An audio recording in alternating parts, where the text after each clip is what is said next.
ನಮಸ್ಕಾರ. ಕರ್ನಾಟಕ ದಿನಕ್ಕೆ ಸ್ವಾಗತ. ನಾನು ತೇಜಸ್ವಿನಿ. ಈಗ ಹೆಡ್ಲೈನ್ಸ್. ಆಕಾಶವಾಣಿಯಿಂದ ರೇಡಿಯೋ ಕಿಸಾನ್ ದಿವಸ್ ಆಚರಣೆ, ಕೃಷಿ ಅಭಿವೃದ್ಧಿ ಕುರಿತ ವಿಚಾರ ಸಂಕಿರಣ ಕಾರ್ಯಕ್ರಮ ಜಿಲ್ಲಾಧಿಕಾರಿ ಲತಾ ಕುಮಾರಿ ಅವರಿಂದ ಚಾಲನೆ. ವಿಜಯ ಶಾಲೆಯಲ್ಲಿ ಮಕ್ಕಳ ಸಾಹಿತ್ಯೋತ್ಸವ ಸಂಭ್ರಮ, 2 ದಿನಗಳ ಕಾರ್ಯಕ್ರಮ. ಮುಖ್ಯಸ್ಥರಾದ ತಾರಾ ಎಸ್ ಸ್ವಾಮಿ ಅವರಿಂದ ಮಾಹಿತಿ.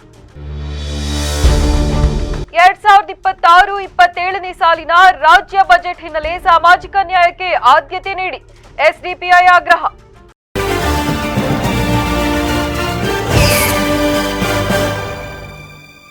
ಆಕಾಶವಾಣಿ ಕೇಂದ್ರದಲ್ಲಿ ಹಮ್ಮಿಕೊಳ್ಳಲಾಗಿದ್ದ ರೇಡಿಯೋ ಕಿಸಾನ್ ದಿವಸ್ 2026ರ ಅಂಗವಾಗಿ ಕೃತಕ ಬುದ್ಧಿಮತ್ತೆ ಮತ್ತು ಕೃಷಿ ಅಭಿವೃದ್ಧಿ ಕುರಿತ 1 ದಿನದ ವಿಚಾರ ಸಂಕಿರಣಕ್ಕೆ ಜಿಲ್ಲಾಧಿಕಾರಿಯವರು ಚಾಲನೆ ನೀಡಿದರು.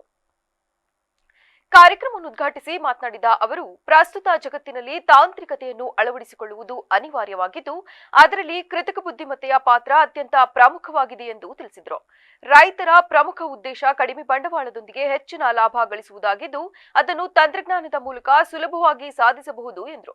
ಕೃಷಿಯನ್ನು ಕೇವಲ ಒಂದು ಉದ್ಯೋಗವಾಗಿ ಅಥವಾ ನೋವು ಕಷ್ಟದ ವಿಚಾರವಾಗಿ ನೋಡಬಾರದು, ಬದಲಾಗಿ ಕೃಷಿ ನಮ್ಮೆಲ್ಲರ ಜೀವಾಳವಾಗಿದೆ ಎಂದು ಅಭಿಪ್ರಾಯಪಟ್ಟರು. ಕೃತಕ ಬುದ್ಧಿಮತ್ತೆಯನ್ನು ರೈತರು ಅತ್ಯಂತ ಪ್ರಾಯೋಗಿಕವಾಗಿ ಮತ್ತು ಕಡಿಮೆ ವೆಚ್ಚದಲ್ಲಿ ತಮ್ಮ ಅನುಕೂಲಕ್ಕೆ ತಕ್ಕಂತೆ ಹೇಗೆ ಬಳಸಿಕೊಳ್ಳಬಹುದೆಂಬ ಬಗ್ಗೆ ಅರಿವು ಮೂಡಿಸುವುದು ಇಂದಿನ ಅಗತ್ಯವಾಗಿದೆ.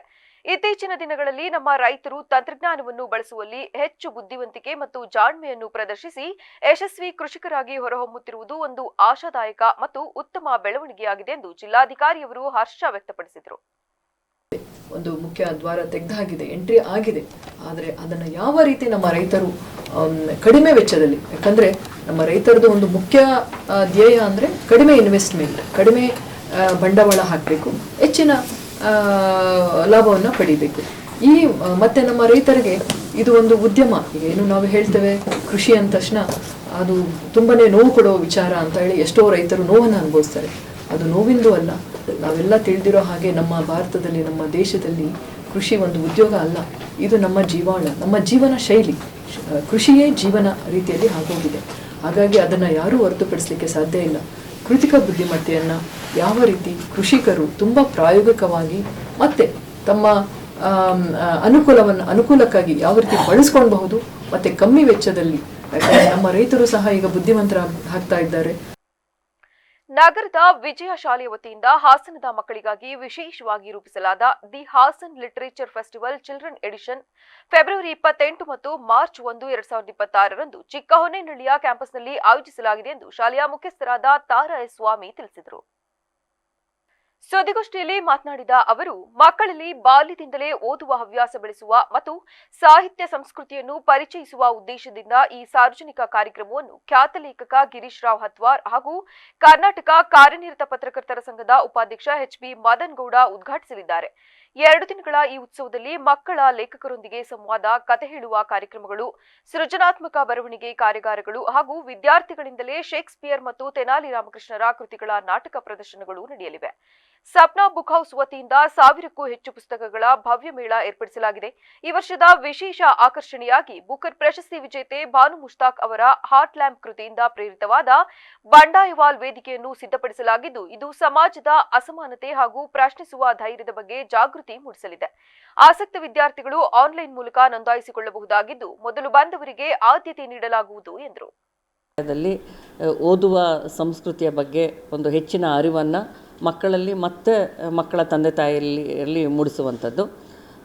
ಈ ಒಂದು ಕಾರ್ಯಕ್ರಮದಲ್ಲಿ ಹಾಸನದ ಸಪ್ನಾ ಸ್ಟಾಲ್ನವರು ಒಂದು ಪುಸ್ತಕ ಮೇಳವನ್ನು ಸಹ ಆಯೋಜಿಸಲಿದ್ದಾರೆ.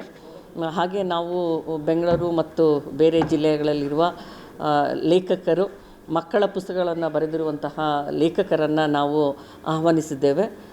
ಆ ಮಕ್ಕಳ ಸಾಹಿತ್ಯ, ಮಕ್ಕಳ ಪುಸ್ತಕಗಳನ್ನು ಬರೆದಿರುವಂತಹ ಲೇಖಕರು ಮಕ್ಕಳೊಂದಿಗೆ ಸಂವಾದವನ್ನು ಮಾಡಲಿದ್ದಾರೆ. ಹಾಗೆ ಮಕ್ಕಳ ಕಥೆಗಳನ್ನು ಸಹ ಮಕ್ಕಳ ಕಥೆಗಳನ್ನು ಬರೆದಿರುವ ಲೇಖಕಿಯರು ಮಕ್ಕಳಿಗೆ ಕಥೆಗಳನ್ನು ವಾಚಿಸಲಿದ್ದಾರೆ.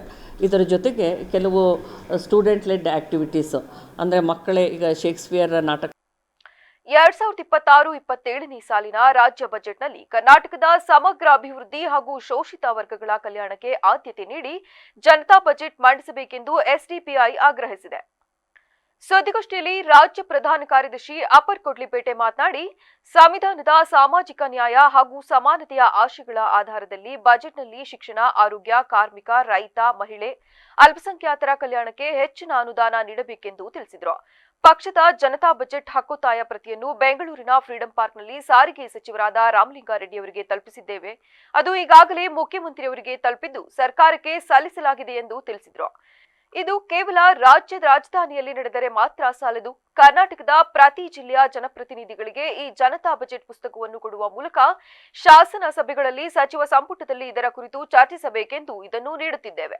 ಹಾಸನ ಜಿಲ್ಲೆಯಲ್ಲಿ ಸ್ಥಳೀಯವಾಗಿ ಯಾವ ಸಮಸ್ಯೆಗಳಿವೆ, ಮುಂದಿನ ಬಜೆಟ್ನಲ್ಲಿ ಈ ಜಿಲ್ಲೆಯ ಸಮಸ್ಯೆಗಳಿಗೆ ಯಾವ ರೀತಿಯಾಗಿ ಅನುದಾನವನ್ನು ಮೀಸಲಿಡಬೇಕೆಂದು ಈ ಪತ್ರಿಕಾಗೋಷ್ಠಿಯ ಮೂಲಕ ಆಗ್ರಹ ಮಾಡುತ್ತಿದ್ದೇವೆ. ಸಾಮಾಜಿಕ ನ್ಯಾಯದ ಚಾಂಪಿಯನ್ ಎಂದು ಹೇಳಿಕೊಳ್ಳುವ ಸಿದ್ದರಾಮಯ್ಯನವರು ನಿಜವಾಗಿಯೂ ತಳ ಸಮುದಾಯದವರ ಪರವಾಗಿ ಇದ್ರೆ ಈ ಬಜೆಟ್ನಲ್ಲಿ ತಳ ಸಮುದಾಯಗಳ ಅಭಿವೃದ್ಧಿಗಾಗಿ ವಿಶೇಷವಾದ ಒತ್ತನ್ನು ನೀಡಬೇಕೆಂದು ಆಗ್ರಹಿಸಿದರು. ಶಾಸಕರು, ಮಂತ್ರಿಗಳು ಮತ್ತು ವಿಧಾನ ಪರಿಷತ್ ಸದಸ್ಯರು, ಲೋಕಸಭಾ ಸದಸ್ಯರು ಇವರಿಗೂ ಕೂಡ ನಾವು ಈ ಜನತಾ ಬಡ್ಜೆಟ್ಟಿನ ಈ ಬುಕ್ಕನ್ನು ಕೊಡುವ ಮುಖಾಂತರ ಬಡ್ಜೆಟ್ನ ಪ್ರಿಪರೇಷನ್ ಸಭೆಗಳಾಗಿರ್ಬೋದು ಅಥವಾ ಕಾಂಗ್ರೆಸ್ ಪಕ್ಷದ CLP ಸಭೆ ಆಗಿರ್ಬೋದು ಅಥವಾ ಮಂತ್ರಿಮಂಡಲದಲ್ಲಾಗಿರ್ಬೋದು ಇದರ ಬಗ್ಗೆ ಚರ್ಚೆ ಆಗಬೇಕು ಅಂಥೇಳಿ ನಾವು ಆಗ್ರಹಿಸಲಿಕ್ಕಿದ್ದೇವೆ. ವಿಶೇಷವಾಗಿ ಹಾಸನ ಜಿಲ್ಲೆಯ ಇಲ್ಲಿಯ ಸ್ಥಳೀಯ ಸಮಸ್ಯೆಗಳೇನಿದೆ, ಮುಂಬರುವಂಥ ಬಡ್ಜೆಟ್ನಲ್ಲಿ ಈ ಜಿಲ್ಲೆಯ ಸಮಸ್ಯೆಗಳಿಗೆ ಯಾವ ರೀತಿ ಸರ್ಕಾರ ಅನುದಾನವನ್ನು ಮೀಸಲಿಡಬೇಕು, ಯಾವೆಲ್ಲ ಪ್ರಮುಖ ಬೇಡಿಕೆಗಳನ್ನು ಇದರಲ್ಲಿ ಆ್ಯಡ್ ಆನ್ ಮಾಡಬೇಕೆಂಬುದರ ಬಗ್ಗೆ ಇವತ್ತಿನ ಪತ್ರಿಕಾಗೋಷ್ಠಿಯಲ್ಲಿ ನಾವು ಈ ಜಿಲ್ಲೆಯ ಜನರಿಗೆ ಮತ್ತು ಇಲ್ಲಿಯ ಶಾಸಕರು ಮತ್ತು ಮಂತ್ರಿಗಳಿಗೆ ಕೂಡ ಜನಪ್ರತಿನಿಧಿಗಳಿಗೆ ಈ ಪತ್ರಿಕಾಗೋಷ್ಠಿಯ ಮುಖಾಂತರ ಆಗ್ರಹವನ್ನು ಮಾಡ್ತೇವೆ ಮತ್ತು ನಮ್ಮ ನಾಯಕರುಗಳು ಖುದ್ದಾಗಿ ಅವರಿಗೆ ಭೇಟಿಯಾಗಿ ಈ ಮನವಿಗಳನ್ನು, ಈ ಆಗ್ರಹ ಪತ್ರವನ್ನು ಕೂಡ ಸಲ್ಲಿಸಲಿಕ್ಕಿದ್ದಾರೆ. ಸುದ್ದಿಗೋಷ್ಠಿಯಲ್ಲಿ ಇಮ್ರಾನ್ ಅರೆಹಳ್ಳಿ, ಸೈಯದ್ ಫರೀದ್, ಸೈಯದ್ ನದೀಮ್, ಫೈರೂಜ್ ಪಾಷ್ ಹಾಗೂ ಶಜೀಲ್ ಅಹಮದ್ ಉಪಸ್ಥಿತರಿದ್ದರು. ಜಿಲ್ಲಾ ಕಾನೂನು ಸೇವೆಗಳ ಪ್ರಾಧಿಕಾರ, ಜಿಲ್ಲಾಡಳಿತ, ಜಿಲ್ಲಾ ಪಂಚಾಯತ್, ಪೊಲೀಸ್ ಇಲಾಖೆ, ಸಮಾಜ ಕಲ್ಯಾಣ ಇಲಾಖೆ ಸೇರಿದಂತೆ ವಿವಿಧ ಇಲಾಖೆಗಳು ಮತ್ತು ಸಂಘ ಸಂಸ್ಥೆಗಳ ಸಂಯುಕ್ತಾಶ್ರಯದಲ್ಲಿ ಜೀತ ಪದ್ಧತಿ ನಿರ್ಮೂಲನೆ ದಿನದ ಅಂಗವಾಗಿ ಕಾನೂನು ಅರಿವು ನೆರವು ಕಾರ್ಯಕ್ರಮ ಹಾಸನಾಂಬ ಕಲಾಕ್ಷೇತ್ರದಲ್ಲಿ ಯಶಸ್ವಿಯಾಗಿ ಜರುಗಿತು. ಜಿಲ್ಲಾ ಕಾನೂನು ಸೇವೆಗಳ ಪ್ರಾಧಿಕಾರದ ಅಧ್ಯಕ್ಷರು ಹಾಗೂ ಪ್ರಧಾನ ಜಿಲ್ಲಾ ಮತ್ತು ಸತ್ರ ನ್ಯಾಯಾಧೀಶರಾದ ಹೇಮಾವತಿ ಮಾತನಾಡಿ, ಜೀತ ಪದ್ಧತಿ ಎಂಬುದು ಮಾನವನ ಖರೀದಿಯಾಗಿದ್ದು, ಆರ್ಥಿಕವಾಗಿ ಹಿಂದುಳಿದ ವ್ಯಕ್ತಿಗೆ ಆರ್ಥಿಕವಾಗಿ ಪ್ರಬಲರಾಗಿರುವ ವ್ಯಕ್ತಿ ನಿಮಗೆ ಕಷ್ಟದಲ್ಲಿ ಹಣ ನೀಡುವುದಾಗಿ ನನ್ನ ಬಳಿ ಕೆಲಸ ಮಾಡಿ ಎಂದು ಶೋಷಣೆ ಮಾಡುವುದೇ ಜೀತ ಪದ್ಧತಿ. ಜೀತ ಪದ್ಧತಿಯ ನಿರ್ಮೂಲನೆ ಮಾಡುವುದು ಪ್ರತಿಯೊಬ್ಬ ಪ್ರಜೆಯ ಆದ್ಯ ಕರ್ತವ್ಯವಾಗಿದೆ ಎಂದರು. ಜೀತ ಪದ್ಧತಿ ನಿರ್ಮೂಲನೆಯ ಅಂಗವಾಗಿ ಕಾನೂನು ಅರಿವು ಕಾರ್ಯಕ್ರಮ. ಜೀತ ಪದ್ಧತಿ ಅಂದರೆ ಏನು ಅನ್ನೋದನ್ನು ಮೊದಲು ತಿಳ್ಕೋಬೇಕು. ನಾವು ನಮಗೆ ಬೇಕಾದ ವಸ್ತುಗಳನ್ನು ಖರೀದಿ ಮಾಡ್ತೀವಿ, ಖರೀದಿ ಮಾಡಿ ನಮ್ಮ ಸ್ವಂತಕ್ಕೆ ಬಳಸ್ತೀವಿ, ಇನ್ನೊಬ್ಬರಿಗೆ ಮುಟ್ಲಿಕ್ಕೆ ಬಿಡಲ್ಲ. ಇನ್ನೊಬ್ಬರಿಗೆ ಮುಟ್ಲಿಕ್ಕೆ ಬಿಟ್ಟರೆ ಅದು ಕಾನೂನು ಅಪರಾಧ ಅಂತೇಳಿ ಹೇಳ್ಬಿಟ್ಟು ಕಾನೂನು ಕ್ರಮ ಕೈಗೊಳ್ತೀವಿ. ಅದೇ ರೀತಿಯಲ್ಲಿ ನನ್ನ ಲೆಕ್ಕದಲ್ಲಿ ಜೀತ ಪದ್ಧತಿ ಅನ್ನೋದು ಮಾನವನ ಖರೀದಿ ಮಾಡಿದ ವ್ಯಕ್ತಿ ಏನು ಮಾಡ್ತಾ ಅಂತ ಹೇಳಿದರೆ, ಆ ಒಂದು ಸಮಾಜದ ಶೋಷಣೆಗೆ ಒಳಪಟ್ಟ ವ್ಯಕ್ತಿಗೆ ಯಾವುದೇ ಒಂದು ಆರ್ಥಿಕ ಆಧಾರ ಇಲ್ಲದ ಸಂದರ್ಭದಲ್ಲಿ ಆರ್ಥಿಕವಾಗಿ ಪ್ರಬಲರಾಗಿರುವಂತಹ ವ್ಯಕ್ತಿ ಅವರನ್ನು ನಿಮ್ಮ ಕಷ್ಟಗಳಿಗೆ ಇಷ್ಟು ಹಣ ಕೊಡ್ತೀನಿ. ಕಾರ್ಯಕ್ರಮದಲ್ಲಿ ಜಿಲ್ಲಾ ಪಂಚಾಯತ್ ಮುಖ್ಯ ಕಾರ್ಯನಿರ್ವಾಹಕಾಧಿಕಾರಿ ಪೂರ್ಣಿಮಾ ಹಾಗೂ ಸದಸ್ಯ ಕಾರ್ಯದರ್ಶಿಗಳಾದ ಹಿರಿಯ ಸಿವಿಲ್ ನ್ಯಾಯಾಧೀಶರಾದ ದಾಕ್ಷಾಯಿಣಿ, ಜಿಲ್ಲಾ ವಕೀಲರ ಸಂಘದ ಅಧ್ಯಕ್ಷರಾದ ಕಾರ್ಲೆ ಮೊಗಣ್ಣಗೌಡ ಸೇರಿದಂತೆ ಇನ್ನಿತರರು ಹಾಜರಿದ್ದರು. ನಶಿಸಿ ಹೋಗುತ್ತಿರುವ ಕಲೆಯನ್ನು ಪುನರುಜ್ಜೀವನಗೊಳಿಸುವ ಉದ್ದೇಶದಿಂದ ಇಮ್ಯಾಜಿನ್ ಚಿತ್ರಕಲಾ ಶಾಲೆಯ ವತಿಯಿಂದ ರಾಜ್ಯಮಟ್ಟದ ಚಿತ್ರಕಲಾ ಸ್ಪರ್ಧೆ 2026 ಮಾರ್ಚ್ 1ರಂದು ಆಯೋಜಿಸಲಾಗಿದೆ ಎಂದು ಚಂದ್ರಶೇಖರ್ ತಿಳಿಸಿದರು. ಸುದ್ದಿಗಾರರೊಂದಿಗೆ ಮಾತನಾಡಿದ ಅವರು, ಇದೇ ಕಾರ್ಯಕ್ರಮವನ್ನು ಲೋಕೇಶ್ ಅವರು ಈ ಹಿಂದೆ ಹೋಬಳಿ, ತಾಲೂಕು, ಜಿಲ್ಲಾ ಮಟ್ಟದಲ್ಲಿ ನಡೆಸಿ ಯಶಸ್ವಿಯಾಗಿದ್ದಾರೆ. ಅದೇ ರೀತಿಯಾಗಿ ಈ ಬಾರಿ ರಾಜ್ಯ ಮಟ್ಟದಲ್ಲಿ ನಗರ ಪೊಲೀಸ್ ಠಾಣೆ ಹಿಂಭಾಗದಲ್ಲಿರುವ ಅಂಬೇಡ್ಕರ್ ಸಮುದಾಯ ಭವನದಲ್ಲಿ ಬೆಳಗ್ಗೆ 10ರಿಂದ ಮಧ್ಯಾಹ್ನ 1ರವರೆಗೆ ಸ್ಪರ್ಧೆ ಆಯೋಜಿಸಲಾಗಿದೆ. ಸ್ಪರ್ಧೆಯಲ್ಲಿ 1ನೇ ತರಗತಿಯಿಂದ PUC ಹಾಗೂ ಡಿಗ್ರಿವರೆಗಿನ ಎಲ್ಲಾ ವಿದ್ಯಾರ್ಥಿಗಳು ಭಾಗವಹಿಸಬಹುದು. ಸ್ಪರ್ಧೆಯನ್ನು ವಿವಿಧ ವಿಭಾಗಗಳಲ್ಲಿ ಹಮ್ಮಿಕೊಳ್ಳಲಾಗಿದ್ದು, LKG ಮತ್ತು UKGಗೆ ಚಿತ್ರಕ್ಕೆ ಬಣ್ಣ ತುಂಬುವುದು, 1ರಿಂದ 2ನೇ ತರಗತಿಗೆ ಐಚ್ಛಿಕ ವಿಷಯ, 3ರಿಂದ 4ನೇ ತರಗತಿಯವರೆಗೆ ಸುಂದರ ಪರಿಸರ, 5ರಿಂದ 7ನೇ ತರಗತಿಗೆ ಹಳ್ಳಿಯ ಸೊಬಗು, 8ರಿಂದ 10ನೇ ತರಗತಿಯವರೆಗೆ ಐತಿಹಾಸಿಕ ಪ್ರೇಕ್ಷಣೀಯ ಸ್ಥಳ, ಪಿಯುಸಿ ಮತ್ತು ಡಿಗ್ರಿ ವಿದ್ಯಾರ್ಥಿಗಳಿಗೆ ಮಧುಬನಿ ಚಿತ್ರಕಲೆ ವಿಷಯ ನಿಗದಿಪಡಿಸಲಾಗಿದ್ದು A3 ಹಾಳೆಯನ್ನು ಆಯೋಜಕರು ಒದಗಿಸಲಿದ್ದು ಉಳಿದ ಚಿತ್ರಕಲಾ ಸಾಮಗ್ರಿಗಳನ್ನು ವಿದ್ಯಾರ್ಥಿಗಳು ತೆಗೆದುಕೊಂಡು ಬರಬೇಕೆಂದು ತಿಳಿಸಿದರು. ದಿನಾಂಕ 1/3/2026 ಭಾನುವಾರ ಸಮಯ 10 ಗಂಟೆಗೆ ಸಕಲೇಶಪುರದ ಟೌನ್ ಪೊಲೀಸ್ ಸ್ಟೇಷನ್ ಹಿಂಭಾಗದಲ್ಲಿರುವಂತಹ ಅಂಬೇಡ್ಕರ್ ಭವನದಲ್ಲಿ ಆಯೋಜಿಸಲಾಗಿದೆ. ಈ ಹಿಂದೆ ಇದೇ ರೀತಿ ಕಾರ್ಯಕ್ರಮವನ್ನು ಹೋಬಳಿ ಹಾಗೂ ತಾಲೂಕು ಜಿಲ್ಲಾ ಮಟ್ಟದಲ್ಲಿ ನಡೆಸಿ ಯಶಸ್ವಿಯಾಗಿರ್ತಾರೆ ಇವರು ಲೋಕೇಶ್ ಅವರು. ಈ ಸ್ಪರ್ಧೆಯಲ್ಲಿ LKGಯಿಂದ ಹಿಡಿದು ಪದವಿವರೆಗಿನ ವಿದ್ಯಾರ್ಥಿಗಳು ಭಾಗವಹಿಸಬಹುದಾಗಿದೆ. ಈ ಸ್ಪರ್ಧೆಯನ್ನು 6 ವಿಭಾಗಗಳಾಗಿ ವಿಭಜಿಸಲಾಗಿದೆ. ಈ ಸ್ಪರ್ಧೆಯಲ್ಲಿ ಪ್ರಥಮ, ದ್ವಿತೀಯ ಹಾಗೂ ತೃತೀಯ ಬಹುಮಾನದೊಂದಿಗೆ ಸ್ಪರ್ಧಿಸುವ ಎಲ್ಲ ಸ್ಪರ್ಧಿಗಳಿಗೆ ಸಮಾಧಾನ. ಸುದ್ದಿಗೋಷ್ಠಿಯಲ್ಲಿ ಚಂದ್ರಶೇಖರ್, ಲೋಕೇಶ್, ಸೌಮ್ಯ ಹಾಗೂ ಮಂಜುನಾಥ್ ಉಪಸ್ಥಿತರಿದ್ದರು. ಶ್ರೀ ಆದಿಚುಂಚನಗಿರಿ ಶಿಕ್ಷಣ ಟ್ರಸ್ಟ್ ವತಿಯಿಂದ ನಡೆಯುತ್ತಿರುವ BGS ವಿಜ್ಞಾನ ಮತ್ತು ವಾಣಿಜ್ಯ ಪದವಿ ಪೂರ್ವ ಕಾಲೇಜು ಬೇಲೂರು ಆವರಣದಲ್ಲಿ ಗುರುವಂದನಾ ಕಾರ್ಯಕ್ರಮ ಹಾಗೂ ದ್ವಿತೀಯ PUC ವಿದ್ಯಾರ್ಥಿಗಳಿಗೆ ಬೀಳ್ಕೊಡುಗೆ ಸಮಾರಂಭ ಭಕ್ತಿಪೂರ್ವಕವಾಗಿ ನಡೆಯಿತು. ಕಾರ್ಯಕ್ರಮದಲ್ಲಿ ಆದಿಚುಂಚನಗಿರಿ ಶಾಖಾ ಮಠದ ಶಂಭುನಾಥ ಮಹಾಸ್ವಾಮೀಜಿ ಮಾತನಾಡಿ, ವಿದ್ಯಾರ್ಥಿ ಜೀವನದಲ್ಲಿ ಗುರುಭಕ್ತಿ, ಪೋಷಕರ ತ್ಯಾಗದ ಅರಿವು ಮತ್ತು ಸ್ಪರ್ಧಾತ್ಮಕ ಯುಗದಲ್ಲಿ ಜವಾಬ್ದಾರಿಯುತ ನಡೆ ಅತ್ಯಂತ ಮುಖ್ಯ ಎಂದು ತಿಳಿಸಿದರು. ಮಹಾಭಾರತದ ಏಕಲವ್ಯ ಉದಾಹರಣೆಯನ್ನು ನೀಡಿ, ಗುರುವಿನ ನೇರ ಉಪದೇಶವಿಲ್ಲದಿದ್ದರೂ ಮೂರ್ತಿಯನ್ನು ಪ್ರತಿಷ್ಠಾಪಿಸಿ ಏಕಚಿತ್ತದಿಂದ ವಿದ್ಯಾಭ್ಯಾಸ ಮಾಡಿದ ಏಕಲವ್ಯನ ಗುರುಭಕ್ತಿಯನ್ನು ಸ್ಮರಿಸಿದರಲ್ಲದೆ, ತಂದೆ ತಾಯಿ ಜನ್ಮ ನೀಡುತ್ತಾರೆ, ಆದರೆ ಗುರುವು ಜೀವನದ ದಾರಿಯನ್ನು ತೋರಿಸುತ್ತಾರೆ. ತಂದೆ ತೋರುವನು ಸದ್ಗುರುವ, ಗುರುರಾಯ ಬಂಧನವ ಕಳೆವ ಎಂಬಂತೆ ಗುರು ತಂದೆಯರ ಮಹತ್ವ ಅರಿತು ನಡೆಯಬೇಕೆಂದು ವಿದ್ಯಾರ್ಥಿಗಳಿಗೆ ಕಿವಿಮಾತು ಹೇಳಿದರು. ಬೇಲೂರು ಹಾಗೂ ಸುತ್ತಮುತ್ತಲಿನ ವಿದ್ಯಾರ್ಥಿಗಳಿಗೆ 25ರಿಂದ 40% ಫೀಸು ರಿಯಾಯಿತಿ ನೀಡುವ ವ್ಯವಸ್ಥೆ ಮಾಡಲಾಗುತ್ತಿದೆ ಎಂದರಲ್ಲದೆ, ಪೋಷಕರು ಕಟ್ಟುವ ಫೀಸಿನ ಬೆಲೆ ಅರಿತು ಶ್ರದ್ಧೆಯಿಂದ ಓದಿ ಉತ್ತಮ ಸ್ಥಾನ ಪಡೆಯಬೇಕೆಂದು ಕರೆ ನೀಡಿದರು. ಅನರ್ಥ ಆಗ್ತದೆ ಅಂತೇಳಿ ಮತ್ತೆ ಉಪದೇಶಕ್ಕೆ ಹೋದಂಥ ಸಂದರ್ಭದಲ್ಲಿ ಸಾಕಷ್ಟು ಅವನಿಗೆ ಅರ್ಥ ಆಗ್ತದೆ. ಅದರಿಂದ ಅನರ್ಥ ಆಗಬಾರ್ದು ಅಂತೇಳಿ ಕೃಷ್ಣ ಅವ್ನಿಗೆ ಏನು ಬೇಕೋ ಎಲ್ಲವನ್ನು ಕೂಡ ಮಾಡಿಕೊಡ್ತಾನೆ. ಅದು ನಮಗೆ ಗುರು ಇದ್ದಾನೆ. ಗುರುವಿನ ಮುಖಾಂತರ ಇವತ್ತು ತಂದೆ ತಾಯಿಗಳು ಒಂದು ಜವಾಬ್ದಾರಿನ ಕೊಟ್ಟಿದ್ದೀರಿ. ತಂದೆಗೂ ಗುರುವಿಗೂ ಒಂದು ಅಂತರ ಉಂಟು. ತಂದೆ ತೋರುವನ ಸದ್ಗುರುವ, ತಂದೆ ತೋರುವನ ಸದ್ಗುರುವ, ಗುರುರಾಯ ಬಂಧನವ ಕಳೆವ ಸರ್ವವನ್ನು. ತಂದೆ ತಾಯಿಗಳು ಜನ್ಮ ಕೊಟ್ಟದ ಮೇಲೆ ಒಬ್ಬ ಗುರುಗಳ ಹತ್ರ ಕಳಿಸ್ಕೊಡ್ತಾರೆ. ಹಾಗೆ ಒಂದು ವಿದ್ಯಾಶಾಲೆಗೆ ಸೇರಿಸ್ತಾರೆ ನಿಮ್ಮನ್ನ. ಅಲ್ಲಿ ಸಾಕಷ್ಟು ಪಾಠ ಪ್ರವಚನ ಕಲಿಬೇಕು. ನಮ್ಮ ಸಾಧನೆ ಇವತ್ತು ನಮ್ಗೆ ಯಾರ ಮಾಡಲು ಕೂಡ ಬೇಕಾಗಿಲ್ಲ. ನಮ್ಮ ತಂದೆ ತಾಯಿಗಳ ಎಷ್ಟು ಬೆಳಿಗ್ಗೆ ಎದ್ದು ರಾತ್ರಿ ಮಲಗುವಾಗ ನಮ್ಮ ಅಪ್ಪ ಅಮ್ಮ ಎಷ್ಟು ಕಷ್ಟಪಡ್ತಾ ಇದ್ದಾರೆ. ನಮ್ಮ ತಂದೆ ತಾಯಿ ನಮಗೋಸ್ಕರ ಏನೆಲ್ಲ ಕಷ್ಟಪಡುವಂಥ ವ್ಯವಸ್ಥೆಗಳಾಗಿದೆ. ನಮಗೆ ಓದುವಂಥ ಅವಕಾಶಗಳು, ನಿಮಗಿರುವಂಥ ವ್ಯವಸ್ಥೆ ನಿಮ್ಮ ತಂದೆ. ಶ್ರೀ ಆದಿಚುಂಚನಗಿರಿ ಶಿಕ್ಷಣ ಟ್ರಸ್ಟ್ನ ಆಡಳಿತಾಧಿಕಾರಿ ಡಾಕ್ಟರ್ AB ಶಿವರಾಮು ಮಾತನಾಡಿ, ಟ್ರಸ್ಟ್ ನಡೆದು ಬಂದ ಹಾದಿ ಹಾಗೂ ಶೈಕ್ಷಣಿಕ ಸಾಧನೆಗಳ ಕುರಿತು ವಿವರಿಸಿದರು.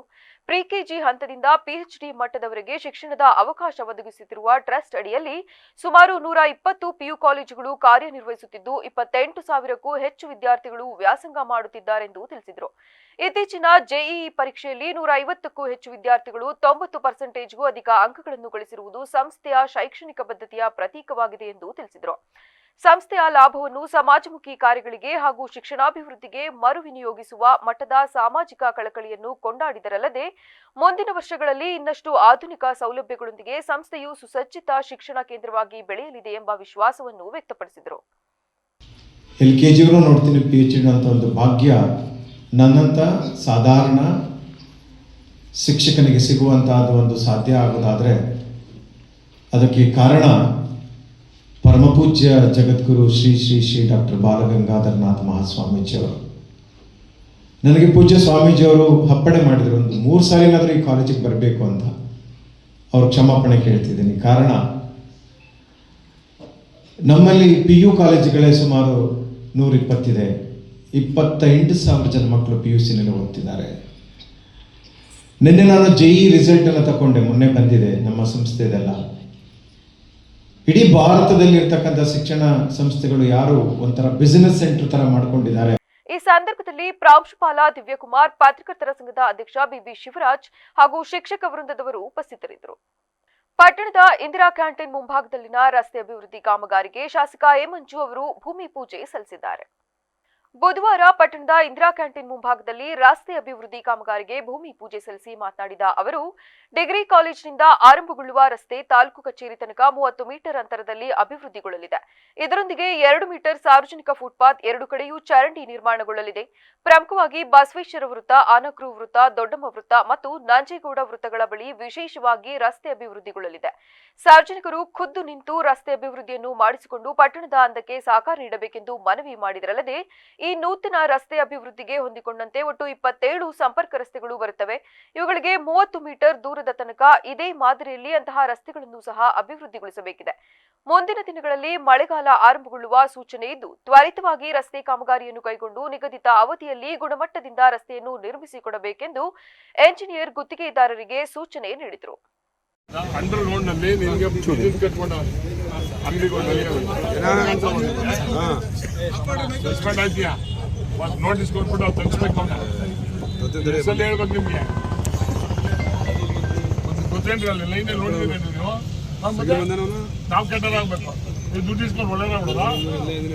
ಒಳಗಡೆಯಿಂದ ನಿಮ್ಗೆ ಅಂಗಡಿ ಮಾಡೋರಯ್ಯ ಫಸ್ಟ್ ಅದನ್ನ ಎಲ್ಲಿ ಮಾಡ್ತೀವಿ ಮಾಡಿ ನೋಟಿಸ್ಕೊಂಡು ವಿತಿನ್ ವೀಕ್ ಇದನ್ನು ನೀವು ಅದು ಕ್ರಮ ತಗೊಳ್ಳೋದಿದ್ರೆ ಈ ಸಂದರ್ಭದಲ್ಲಿ ಮುಖಂಡರಾದ ನರಸೇಗೌಡ, ಕೃಷ್ಣೇಗೌಡ, ಮಂಜು ಶೆಟ್ಟಿಗೌಡ ಸೇರಿದಂತೆ ಮತ್ತಿತರರು ಹಾಜರಿದ್ದರು. ಚಾಮರಾಜನಗರ ಜಿಲ್ಲೆಯ ಹನೂರು ತಾಲೂಕಿನ ರೈತರು ಬಾಯಾರಿದ ಭೂಮಿಗೆ ನೀರು ಕೇಳಿ ಬೀದಿಗಿಳಿದಿದ್ದಾರೆ. ಕುಡಿಯುವ ನೀರಿನ ಸಮಸ್ಯೆ ನೀಗಿಸಲು ಹಾಗೂ ಜಲಾಶಯಗಳಿಗೆ ನೀರು ತುಂಬಿಸುವಂತೆ ಒತ್ತಾಯಿಸಿ ಅಜಿಪುರ ಗ್ರಾಮದಿಂದ ಬೆಂಗಳೂರಿನ ವಿಧಾನಸೌಧದವರೆಗೆ ಬೃಹತ್ ಪಾದಯಾತ್ರೆ ಆರಂಭಿಸಿದ್ದು, ದಾರಿಯುದ್ದಕ್ಕೂ ಉರುಳು ಸೇವೆ ಮಾಡುತ್ತಾ ಸರ್ಕಾರದ ವಿರುದ್ಧ ಆಕ್ರೋಶ ವ್ಯಕ್ತಪಡಿಸಿದ್ದಾರೆ. ಕರ್ನಾಟಕ ರಾಜ್ಯ ರೈತ ಸಂಘದ ವತಿಯಿಂದ ಹಮ್ಮಿಕೊಳ್ಳಲಾದ ಈ ಪಾದಯಾತ್ರೆಗೆ ರೈತ ಸಂಘದ ರಾಜ್ಯಾಧ್ಯಕ್ಷ ಬಡಗಲಪುರ ನಾಗೇಂದ್ರ ಅವರು ಹಸಿರು ನಿಶಾನೆ ತೋರುವ ಮೂಲಕ ಚಾಲನೆ ನೀಡಿದರು. ಸುಮಾರು 500ಕ್ಕೂ ಹೆಚ್ಚು ರೈತರು ಹನೂರು ಪಟ್ಟಣದ ಪ್ರಮುಖ ರಸ್ತೆಗಳ ಮೂಲಕ ಸಾಗುತ್ತಾ ಸರ್ಕಾರದ ವಿರುದ್ಧ ಘೋಷಣೆಗಳನ್ನು ಕೂಗಿದ್ರು. ಈ ಪಾದಯಾತ್ರೆಯಲ್ಲಿ ಕೆಲ ರೈತರು ರಸ್ತೆಯ ಮೇಲೆ ಉರುಳು ಸೇವೆ ಮಾಡುವ ಮೂಲಕ ತಮ್ಮ ಕಷ್ಟವನ್ನು ಸರ್ಕಾರಕ್ಕೆ ಮುಟ್ಟಿಸುವ ಪ್ರಯತ್ನ ಮಾಡುತ್ತಿದ್ದಾರೆ.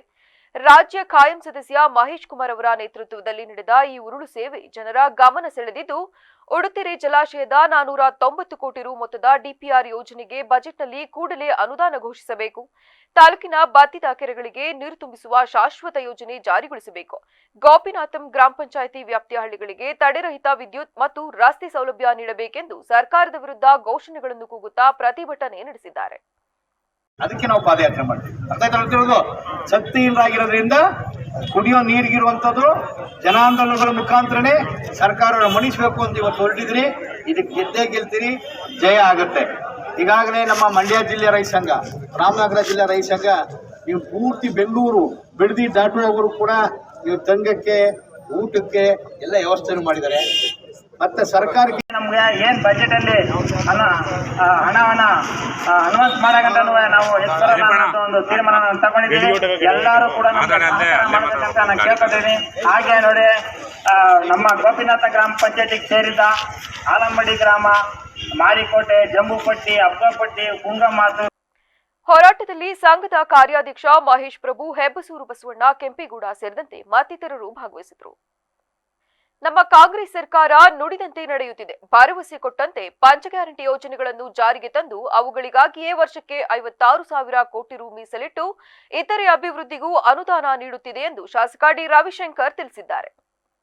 ಸಾಲಿಗ್ರಾಮ ತಾಲೂಕಿನ ಮಾಯಿಗೌಡನಹಳ್ಳಿ ಗ್ರಾಮ ಪಂಚಾಯಿತಿ ವ್ಯಾಪ್ತಿಯ ಮಾಯಿಗೌಡನಹಳ್ಳಿ, ಹಲಗೇಗೌಡನಕೊಪ್ಪಲು, ಸಕ್ಕರೆ ಗ್ರಾಮಗಳಲ್ಲಿ ವಿವಿಧ ಕಾಮಗಾರಿಗಳಿಗೆ ಚಾಲನೆ ನೀಡಿ ಮಾತನಾಡಿದ ಅವರು, ರಸ್ತೆ, ಚರಂಡಿ, ದೇವಸ್ಥಾನ ಸೇರಿದಂತೆ ವಿವಿಧ ಅಭಿವೃದ್ಧಿ ಕಾಮಗಾರಿಗಳಿಗಾಗಿ 1 ಕೋಟಿ ರು ಅನುದಾನ ನೀಡಿದ್ದು ಅವುಗಳ ಕಾಮಗಾರಿಗಳಿಗೆ ಗುದ್ದಲಿ ಪೂಜೆ ನೆರವೇರಿಸಿದ್ದಾರೆ. ಉಳಿದ ಅಭಿವೃದ್ಧಿ ಕೆಲಸಗಳಿಗೂ ಹಂತ ಹಂತವಾಗಿ ಅನುದಾನ ಬಿಡುಗಡೆ ಮಾಡುತ್ತೇನೆ.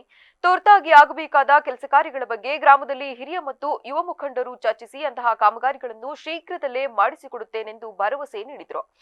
ಗೃಹಲಕ್ಷ್ಮಿ, ಉಚಿತ ಬಸ್, ಉಚಿತ ವಿದ್ಯುತ್ ಇವೆಲ್ಲವೂ ಗ್ರಾಮೀಣ ಬದುಕನ್ನು ಉದ್ಧರಿಸುವ ಕಾರ್ಯಕ್ರಮಗಳಾಗಿದ್ದು, ಯಾರೇ ಆರೋಪಗಳನ್ನು ಮಾಡಿದರೂ ಈ ಕಾರ್ಯಕ್ರಮಗಳು ಬಡವರ ನೆರವಿಗೆ ಸಾಕಷ್ಟು ಕೊಡುಗೆ ನೀಡುತ್ತಿವೆ. ಇವುಗಳು ಮಾತ್ರವಲ್ಲದೆ ತಾಲೂಕಿನ ನಿರ್ಲಕ್ಷಿತ ಗ್ರಾಮಗಳನ್ನು ಗುರುತಿಸಿ ಅವುಗಳ ಅಭಿವೃದ್ಧಿಗೂ ಅನುದಾನ ನೀಡಲಾಗುತ್ತಿದೆ ಎಂದು ತಿಳಿಸಿದರು. ಗ್ರಾಮದ ಪರಿಮಿತಿಯಲ್ಲಿ ರಸ್ತೆ ಮತ್ತು ಚರಂಡಿಯ ಅಭಿವೃದ್ಧಿ ಕಾಮಗಾರಿಗಳಿಗೆ 50 ಲಕ್ಷಗಳನ್ನು ಹಾಕಿರ್ತಕ್ಕಂಥದ್ದು.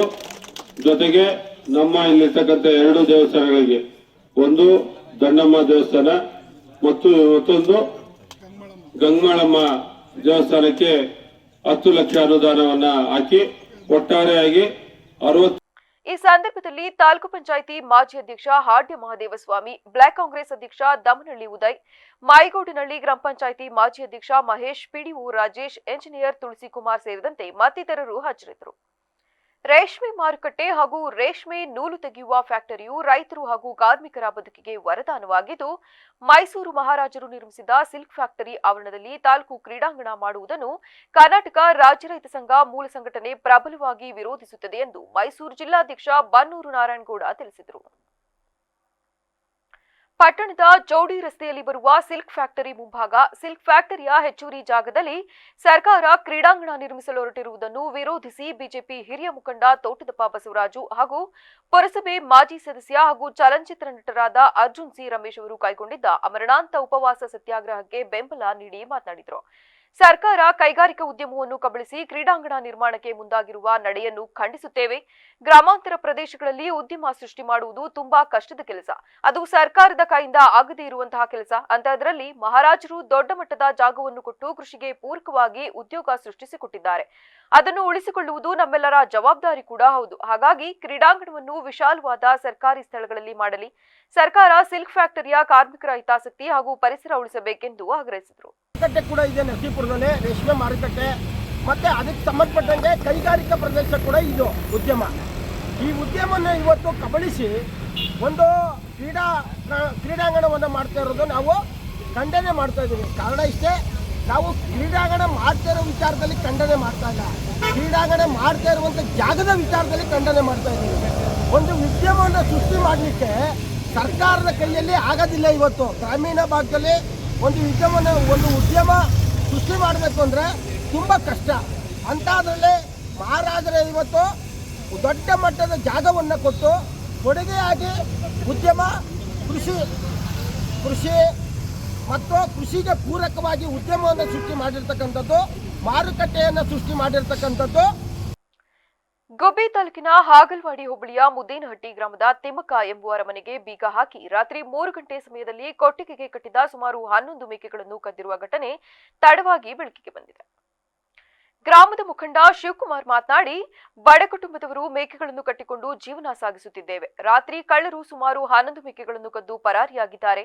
ಮೇಕೆ ಸಾಕುವ ಕೊಟ್ಟಿಗೆಯಲ್ಲಿ ಸುಮಾರು 11 ಮೇಕೆಗಳನ್ನು ಕಳ್ಳರು ದೋಚಿಕೊಂಡು ಹೋಗಿದ್ದಾರೆ. ಮನೆಗೆ ಬೀಗ ಹಾಕಿ ಕಳ್ಳತನ ಮಾಡಿದ್ದು ಸುಮಾರು 3 ಲಕ್ಷ ಬೆಲೆ ಬಾಳುವ ಮೇಕೆಗಳನ್ನು ಕಳೆದುಕೊಂಡು ಬೀದಿ ಪಾಲಾಗಿದ್ದೇವೆ. ಈ ಸಂಬಂಧ ಪೊಲೀಸರು ಹಾಗೂ ಅಧಿಕಾರಿಗಳು ನಮಗೆ ನ್ಯಾಯವನ್ನು ಒದಗಿಸಿಕೊಡಬೇಕು. ಕಳವಾಗಿರುವ ಮೇಕೆಗಳನ್ನು ಹುಡುಕಿ ಕೊಡಬೇಕೆಂದು ಮನವಿ ಮಾಡಿದ್ದಾರೆ. ಸ್ಥಳಕ್ಕೆ ಚೇಳೂರು ಎಎಸ್ಐ ವೃಷಭೇಂದ್ರಪ್ಪ ಭೇಟಿ ನೀಡಿ ಪ್ರಕರಣ ದಾಖಲಿಸಿಕೊಂಡು ಕಳ್ಳರನ್ನು ಹಿಡಿಯಲು ಬಲೆ ಬೀಸಿದ್ದಾರೆ. ಇತ್ತೀಚಿನ ದಿನಗಳಲ್ಲಿ ಕಳ್ಳತನಗಳು ಹಳ್ಳಿಗಾಡಿನಲ್ಲಿ ಪದೇ ಪದೇ ಆಗುತ್ತಿದ್ದರೂ ಸಂಬಂಧಪಟ್ಟ ಪೊಲೀಸರು ಕಳ್ಳರನ್ನು ಹಿಡಿಯುವಲ್ಲಿ ವಿಫಲವಾಗುತ್ತಿದ್ದಾರೆ. ರೈತರು ಪೊಲೀಸರ ಮೇಲೆ ಇಟ್ಟ ನಂಬಿಕೆ ಇಲ್ಲದಂತಾಗಿದೆ ಎಂದು ಗ್ರಾಮಸ್ಥರು ತಿಳಿಸಿದ್ದಾರೆ. ಅಂಗೋಡಿ ಹೋಬಳಿ ಹಳ್ಳಿಘಟ್ಟ ಪೋಸ್ಟ್ ಶೆಟ್ಟಳ್ಳಿ ಮಧ್ಯೆ ಮುನೇಟಿ ಗ್ರಾಮದಲ್ಲಿ ಬುಧವಾರ ರಾತ್ರಿ ಸುಮಾರು 2 ಗಂಟೆ ಟೈಮಲ್ಲಿ ಕುಮಾರ ಲೇಟ್ ತಿಮ್ಮಕ್ಕ ಅವರ ಮನೆಯಲ್ಲಿ ಪಕ್ಕದ ಶೆಡ್ಡಿನಲ್ಲಿ 11 ಮೇಕೆಗಳನ್ನು ಕದ್ದೊಯ್ದಿರುತ್ತಾರೆ. ನಾವು ಮನೆ ಈಚೆಗಳಿಗೆ ಬೀಗ ಹಾಕ್ಬಿಟ್ಟು ಮಾಡಿ ಮೇಕೆಗಳನ್ನು ಕದ್ದೊಯ್ದವ್ರೆ. ನಾವು ಸುಮಾರು ನಾವು ಎಲ್ಲ ಸಿಸಿ ಕ್ಯಾಮೆರಾ ತೆಗಿಸಿ ನಾವು ಪರಿಶೀಲನೆ ಮಾಡಿಸಿದ್ರು, ಸಿಕ್ಕಿಲ್ಲ. ಚೋಳ ಪೊಲೀಸ್ ಠಾಣೆಗೆ ಹೋಗಿ ದೂರು ಕೊಟ್ಟಿದೀವಿ. ನಾವು ಅವನ್ನೇ ನೆಚ್ಕೊಂಡು ನಾವು ಜೀವನ ಮಾಡ್ತೇವೆ ರೈತರು. ಸುಮಾರು 2.5 ಲಕ್ಷ ರೂಪಾಯಿ ನಮಗೆ ನಷ್ಟ ಆಗೈತೆ. ನಮಗೆ ಅದಕ್ಕೆ ಸಂಬಂಧಪಟ್ಟ ಅಧಿಕಾರಿಗಳು ಎಲ್ಲ ಭೇಟಿ ನೀಡಿ ಬಂದು ನಮಗೆ ಪರಿಶೀಲನೆ ಮಾಡ್ಕೊಂಡು ಪೊಲೀಸರು ಎಲ್ಲ ಬಂದು ಪೊಲೀಸರು ಬಂದಿದ್ರಾ? ಪೊಲೀಸರು ಬಂದು ಪರಿಶೀಲನೆ ಏನಂತ ಹೇಳಿದ್ರು ಪೊಲೀಸ್ನವರು? ಹುಡುಕೊಡ್ತೀವಿ ಅಂತ ಹೇಳಿದಾರಾ? ಸುಮಾರು ಎಷ್ಟು ಲಾಸ್ ಆಗಿದೆ ಇಷ್ಟು 11 ಮೇಕೆಯಿಂದ? 11 ಮೇಕೆ ಅಂದ್ರೂ ನಮಗೆ 10 ಎಲ್ಲ ಗಂಡು ಮೇಕೆಗಳು ಸಾಕೊಂಡಿದ್ದು 8 ಒಂದು 3 ಲಕ್ಷ ರೂಪಾಯಿ ನಮಗೆ ನಷ್ಟ ಆಗೈತೆ. ನಾವು ಅವನ್ನೇ ನೆಚ್ಕೊಂಡಿರೋದು. ನಾವು ಬೀದಿ ಪಾಲಾಗಿದ್ದೀವಿ. ಇವಾಗ ನಮಗೆ ದಯವಿಟ್ಟು ಪೊಲೀಸರು ಸಂಬಂಧಪಟ್ಟ ಅಧಿಕಾರಿಗಳು ನಮಗೆ ನ್ಯಾಯ ಕೊಡಿಸ್ಬೇಕು ಅಂತೇಳಿ ಕೇಳ್ಕೊಡ್ತೀವಿ.